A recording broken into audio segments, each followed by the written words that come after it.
Assalamualaikum warahmatullahi wabarakatuh. Perkenalkan, nama saya Kartika Rahmadini dengan NPM 2532020 dari tim A. Di sini kita akan melanjutin UTS mata kuliah jaringan nirkabel. Sebelum saya melakukan konfigurasi, di sini saya sudah menyusun topologi jaringannya berdasarkan denah gedung yang sudah ada pada soal. Oh iya, di sini itu untuk tugas yang kedua, yaitu jaringan enterprise.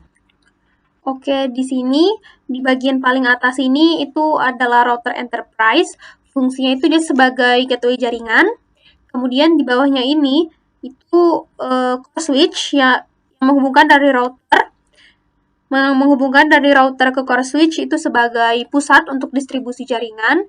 Kemudian ini ada WLC, Wireless LAN Controller. Fungsinya itu buat ngelola semua tin access point-nya itu secara terpusat.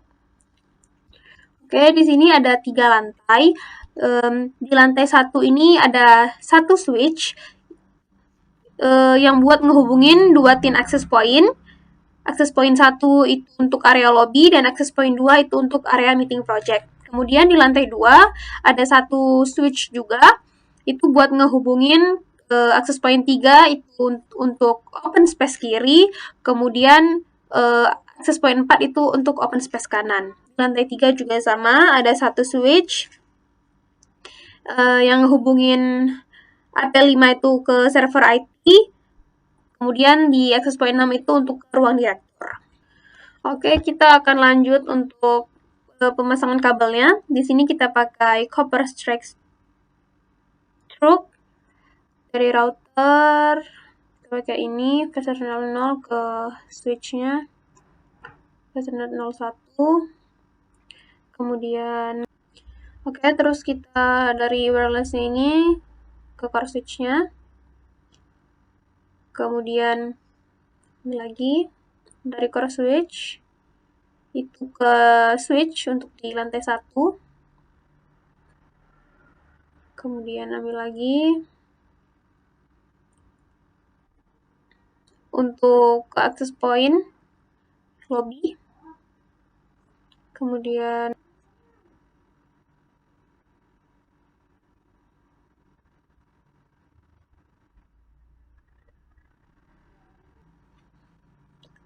kemudian kita ambil lagi dari core switch untuk ke switch lantai 2. Kita ke access point-nya 0, 03, port 0. Kemudian kita ke switch lantai 3. Ini 1.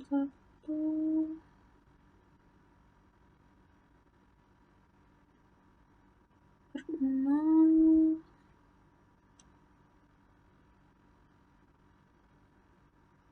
Oke. Kabelnya udah pada kehubung ya.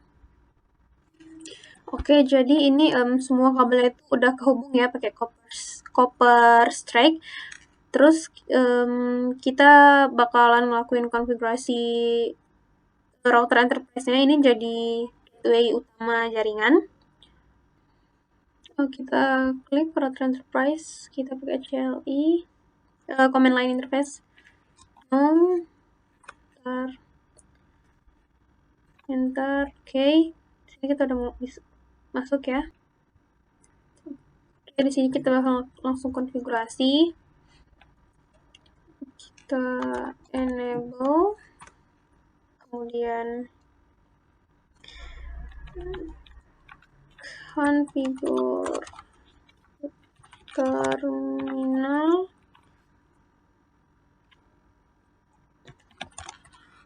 interface FA/0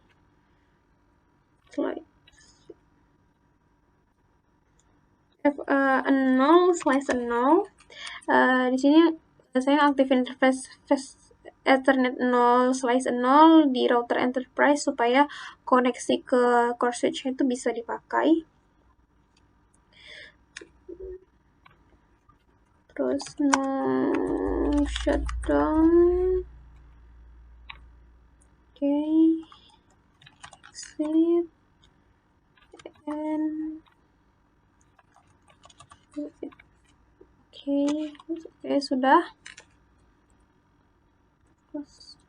Oke, ini router enterprise-nya sudah hijau ya. Ini orange something. Oke, router enterprise-nya udah hijau. Di sini saya mengubah data perangkatnya supaya lebih terlihat rapi ya kabel-kabelnya. Di sini kita hidupkan access point dulu.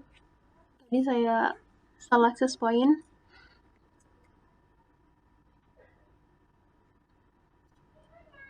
Ini belum terpasang ya, kita pasang.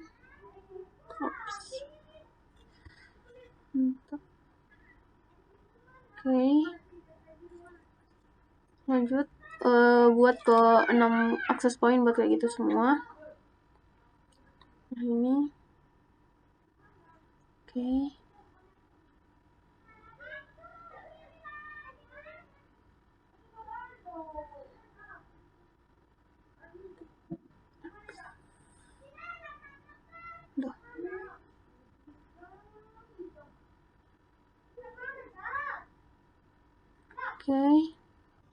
Oke, di sini kita mau melanjutkan konfigurasi routernya ya.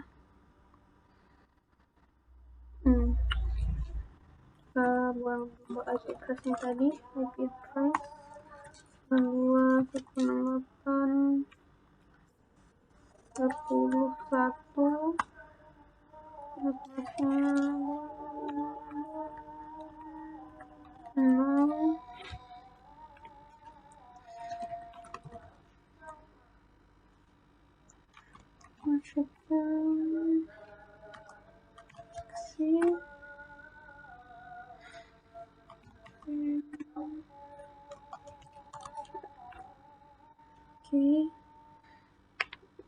terus kita show IP interface.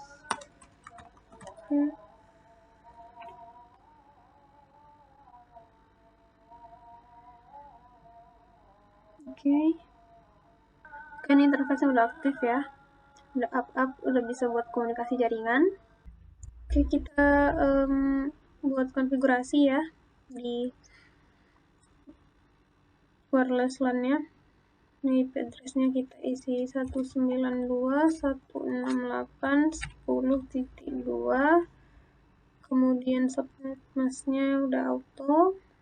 Default gateway-nya kita buat 192.168.10.1. DNS-nya kita isi 88 aja. Oke, kita lanjut. Untuk isi DHCP-nya. DHCP. Service-nya kita on. Full name-nya buat LAN. Default gateway-nya 192.168.10.1. DNS-nya 888. IP address-nya 100.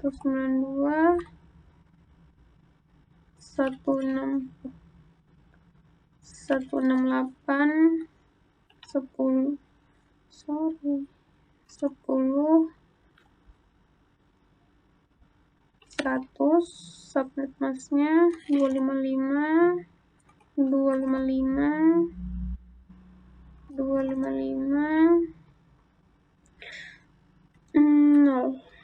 Maximum number 100. WLC address-nya 192.168.10.2.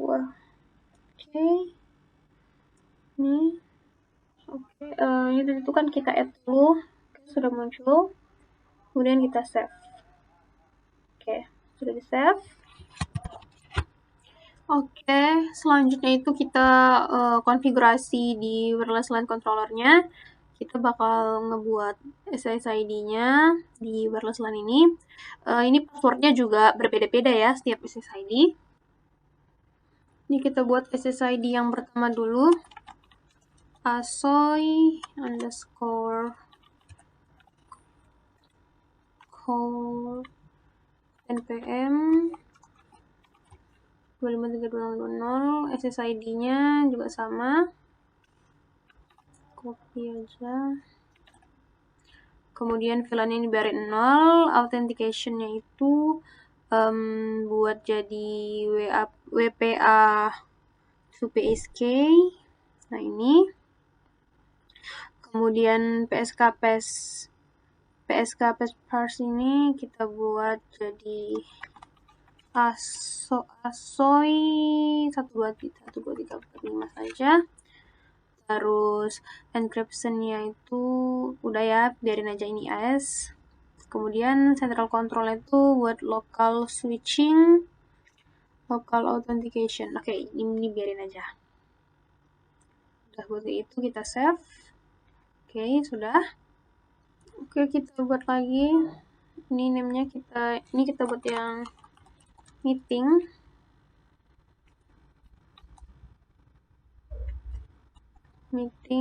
VLAN-nya biarin 0, WPA PSK. Terus ini biarin AS.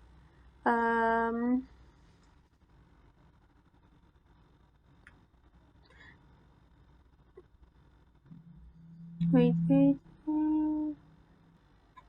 Ini passwordnya kita buat meeting 123. Oke, local switching sudah.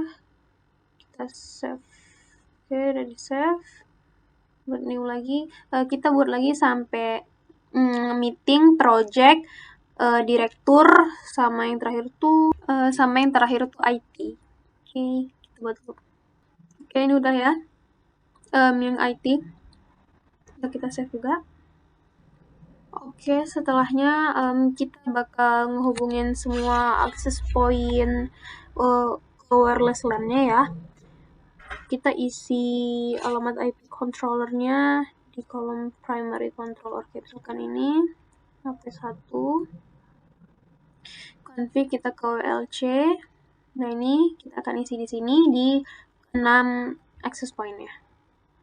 Kita masukin IP-nya 192.168.10.2.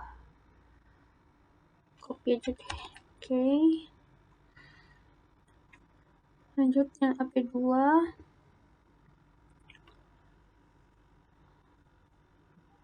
WLC sama. Oke, lanjut AP3.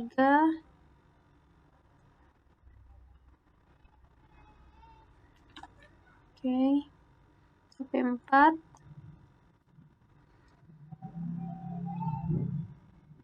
WLC 5.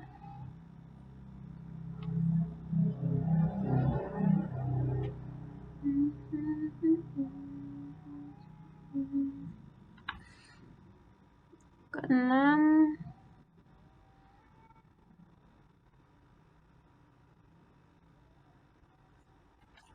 Oke, ke-6 wireless controllernya udah kita isi ya IP-nya. Oke, karena access point-nya itu belum ngebaca HP-nya, kita coba ini dulu. 3 bit Ethernet 0, ini kita jadikan DHCP. Nah, oke, sudah kebaca ya. Kita buat itu ke 6-nya.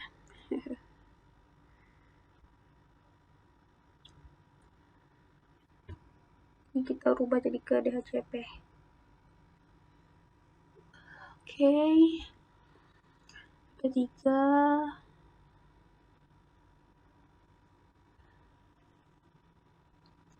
DHCP. Oke, AP4.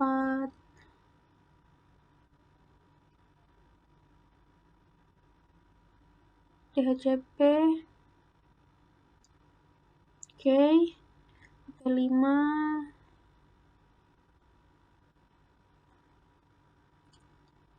Oke, di HCP. Wait, sorry. Oke, HP6.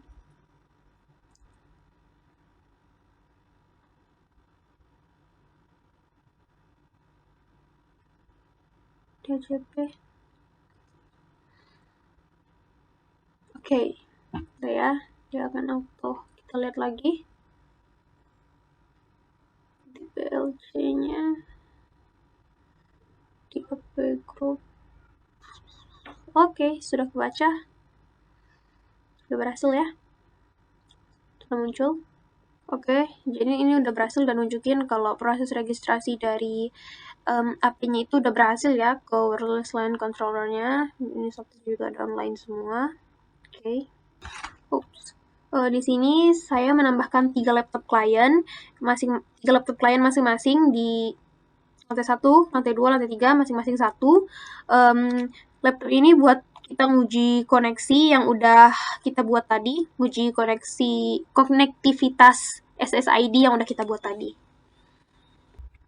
Oke, selanjutnya itu kita akan nguji ke laptop klien ya. Kita pengen laptop 0 dulu. Kita coba kita hubungkan ke SSID yang udah kita buat tadi, yang ASOI.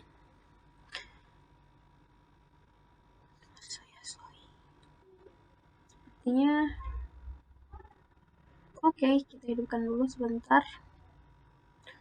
Bongkar pasang. Oke,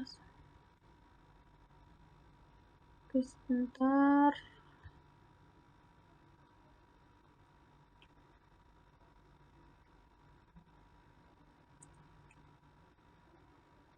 Ya, harus bongkar pasang dulu. Ini padahal udah kepasang. I don't know why.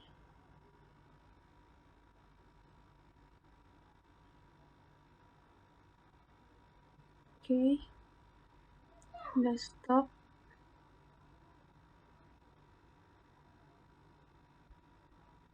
What? Aduh, sebentar.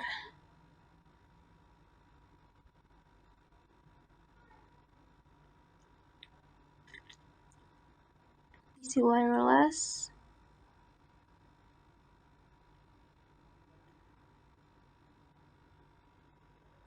Oke, kita connect. Kemudian pilih ASOI. Nah, ini ada ASOI. ASOI-nya kan ya. Kita connect.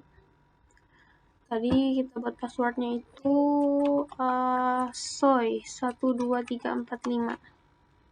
Connect. Oke, lihat.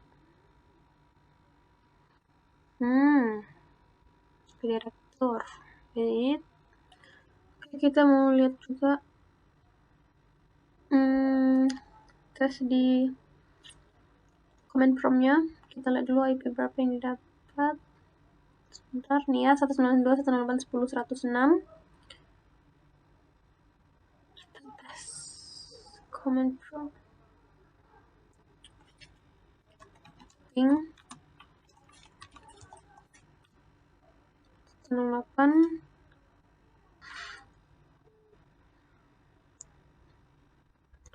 .1.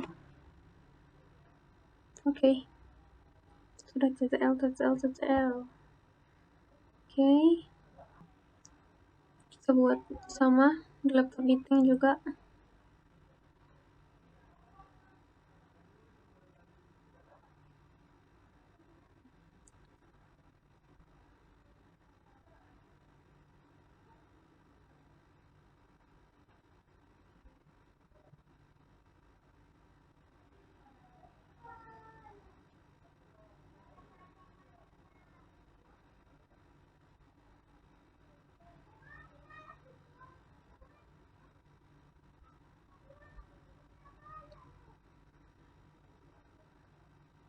Meeting, SSID yang meeting.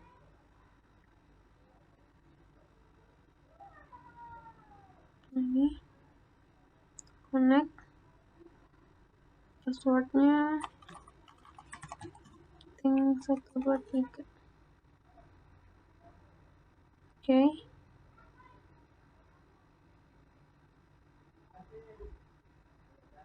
Oke, sudah. Kita lihat lagi ya ininya, IP-nya. 169.254.8118. Tidak bisa di-copy kah? Gitu ya. Oke, kita coba lagi. Command prompt. Ping 192.168.10.107. Oke. TTL ya. Kemudian sama kolektor 2 juga. Coba ke direktur.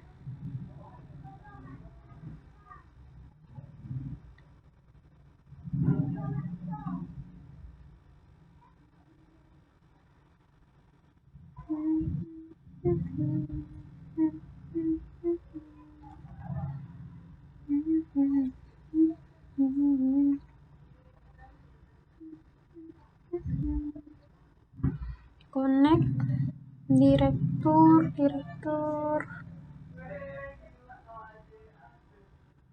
Oke, ini connect, kita masukin direktur 123 connect.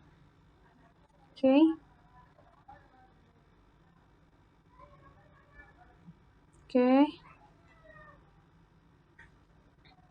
Lihat IP-nya 169.254.73. Wait sebentar ya. Hold on. Oke, IP-nya 119.168.10.109. Kita comment from lagi 10.109 ping 192.168.10.109. Enter. Oke. TTL juga. Oke.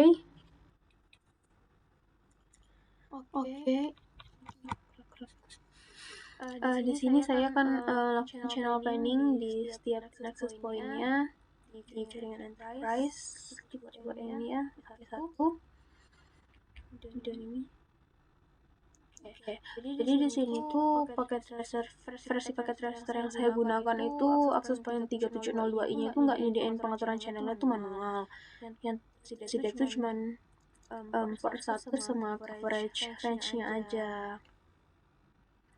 Nah, karena bisa kita buat manual channelnya di sini perencanaan channel untuk AP1 itu saya mau menggunakan untuk AP1-nya itu saya mau menggunakan channel 1. Sini kita buat catatan aja deh. Channel 1. Oke. Kok hilang sih? CH1. Wait, kok hilang sih? Perencanaan channel untuk AP1 ini saya memakai channel 1 sini. Kemudian update pakai channel 6 supaya nggak ada interferensi sama AP1. Kemudian AP3-nya di channel 11. AP4-nya channel AP4 channel 1, kemudian AP5 channel 6 dan AP5 channel 6 dan AP6 channel 11. Channel planning ini saya memakai pola channel 1611 karena ketiga channel ini tuh channelnya non-overlapping di frekuensi 24 GHz, jadi bisa meminimalkan interferensi antar access point. Oke, jadi di sini saya udah nyoba pakai dua versi Kisco packet tracer yang 9.0 sama 8.2. Jadi pada kedua versinya itu saya nggak nemuin opsi buat aktifin fitur hide-in SSID-nya di konfigurasi tin access point atau wireless LAN controller-nya. Jadi fitur hide-in SSID-nya itu saya belum bisa demonstrasikan. Tapi saya udah berhasil konfigurasi topologinya, distribusi SSID-nya, terus uji konektivitasnya juga udah. Channel planningnya juga udah saya implementasikan di sini. Tapi secara konsep, hiding SSID itu fungsinya tuh buat sembunyiin nama jaringan. Jadi dia tuh nggak muncul SSID-nya di daftar Wi-Fi-nya. Jadi klien yang mau terhubung tuh harus masukin nama SSID-nya tuh manual sama konfigurasi keamanannya. Oke, saya lanjut di sini. Saya akan menjawab pertanyaan reflektif. Kenapa? Oke, jadi pertanyaannya itu pada proyek ini menggunakan mic filtering untuk ruang direktur dan proyek 2 itu nyembunyiin hidden SSID di ruang IT-nya. Terus orang awam mengira itu ini tuh udah nggak bisa diretas. Jadi sebagai network engineer itu kenapa kedua metode ini tuh cuma ilusi keamanan dan mudah dibobol sama peretas pasif. Jadi MAC filtering dan hidden SSID itu bukan keamanan utama. MAC address itu bisa disadap atau dipalsuin pakai MAC spoofing. Terus hidden SSID itu bisa tetap dapat diketahui kalau perangkat yang sahnya itu masih atau lagi terhubung ke jaringan. Jadi keduanya itu lebih baik dikombinasikan dengan WPA 2 atau WPA 3, terus passwordnya juga harus yang lebih kuat. Kemudian pertanyaan yang keduanya itu, di proyek 2 ini gedung enterprise-nya itu kan padat. Jadi kenapa nempatin jaringan kapasitas tinggi di pita 5 GHz itu lebih untung untuk tata letak ruang dibandingkan dengan pita 2,4 GHz. Jadi di pita 5 GHz itu dia lebih punya banyak channel buat yang nggak saling tumpang tindih, jadi intervensinya itu lebih kecil. Terus sinyal 5 GHz itu juga lebih sulit untuk nembus dinding. Jadi dia tuh nggak mudah mengganggu ruangan lain. Jadi ini tuh ngebuat jaringannya itu lebih stabil, terus cocok juga untuk lingkungan enterprise-nya yang padat. Oke, jadi demikian presentasi project jaringan nirkabel jaringan enterprise yang udah saya kerjakan. Terima kasih.